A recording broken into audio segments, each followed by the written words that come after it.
So here I am, walking down the beach again. Yeah, so Brexit, how did that affect me? It was 2016, and they were just talking about the Brexit vote and the referendum, and I went, oh, that ain't too good, is it? And I was a complete English person living in Europe. I've been in Europe for nearly, actually at that time I've been in Europe for 36 years and living in France. And I've been through, when I got here, we weren't in the European Union, so you had to get work permits. You had to get a carte de séjour, which is a work permit and a resident permit at the same time. So to get that, you had to have a residency here, like you had to have somewhere to live. So you had to be paying rent, and to be able to pay rent or get somewhere to rent, you had to have a job.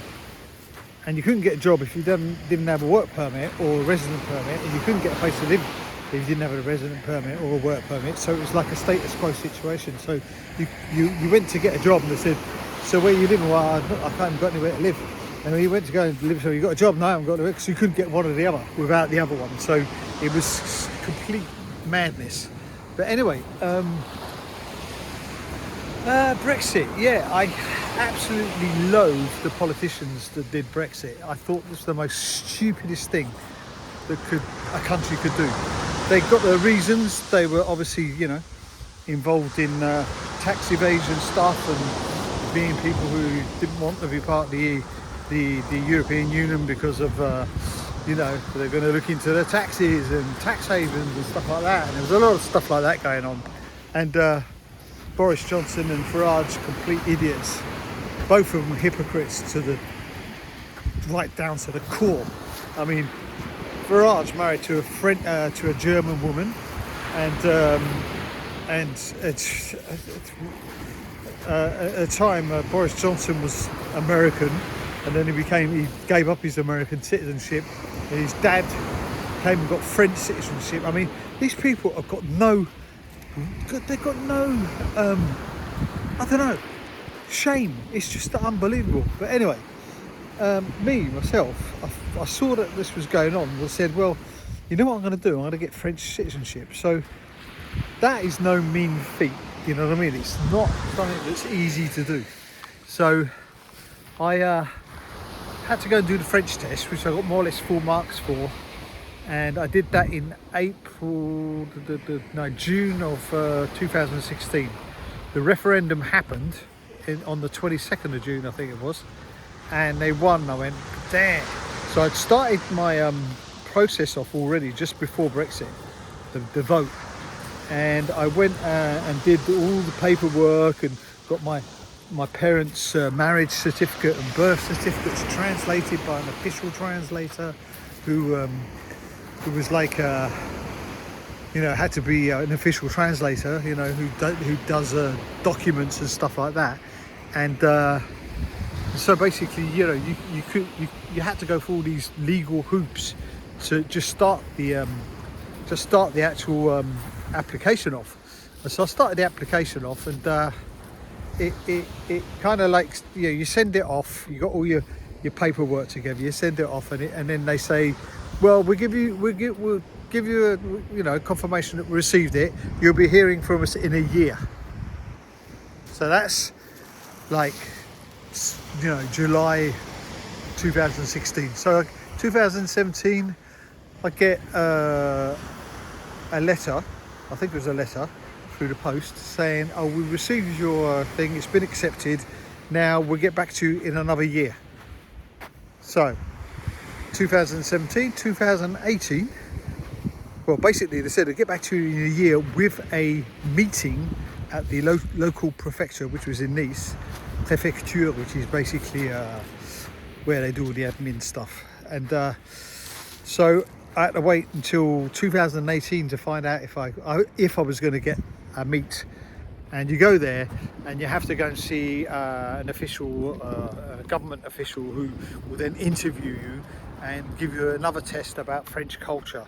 And so you get this documentation sent to you about French culture and history, and I'm useless at that. I don't even know my English history, let alone French history, and all the dates of presidents and stuff like that. And it was it was a nightmare. I said, I'm never going to be able to get this.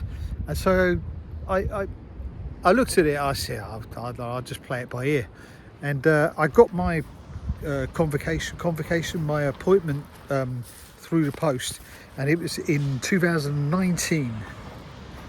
I think it was the beginning of 2019, February or something like that, where I had a meeting with the appointment with the guy from the prefecture, and I went there. And when I got there, there was a queue of foreign people like myself, of various different ethnicity. Anyway, you know what I mean. And they were all queuing up, and I was queuing up with them. And I said, I'm never going to make it to my appointment in time because the queue was like a mile long. And this guy came walking along and started saying, "Is Mr. Gow here? Mr. Gow, where should you go?" And I said, "Yeah, it's me." He said, "Come here, come with me. You know, you shouldn't be queuing up here. You should go in this queue. You can just come straight through." So I went through. I went into his office and sat down, and we started having a chat in French. And he was talking about rugby and football and all sorts of stuff. And he was a real nice guy, and we just had a conversation.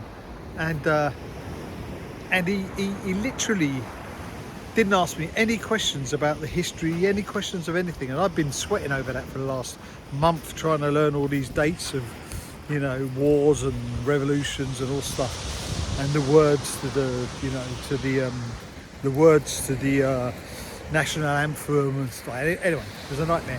And he said, so, you know, I had this conversation. He said, look, it looks like you're more or less French to me.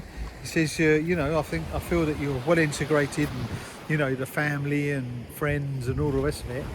And he said, but I've still got to ask you a question, because I've got to ask at least one question, because he's meant to ask about 30 questions, but he didn't. He said, why do you want to become French? And I looked at him and I said, to annoy my French friends.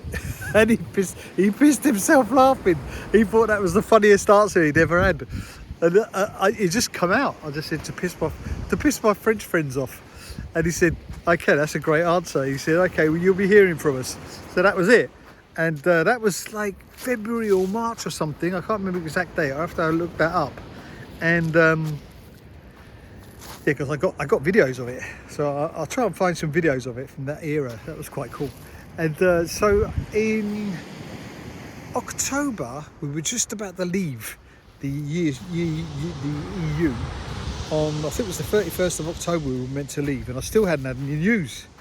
And I got a letter through the post. I was waiting for an email, and so I got this letter through, and I was over the moon. I was going like Boris Johnson and all the rest of them, you know. And I did it. I became French. So I immediately applied for my passport.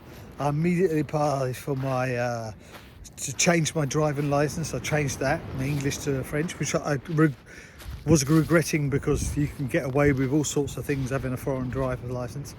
And then I basically I just became French and had an ID card and everything, and so I had dual citizenship, English and French. And going through the customs, I was like flashing them both off, you know what I mean? It was quite funny. I'm now French and English, and Brexit doesn't really affect me. It could do one day, I suppose, but it doesn't affect me for now. And it's great. So anyway, I'll talk to you soon. Ciao.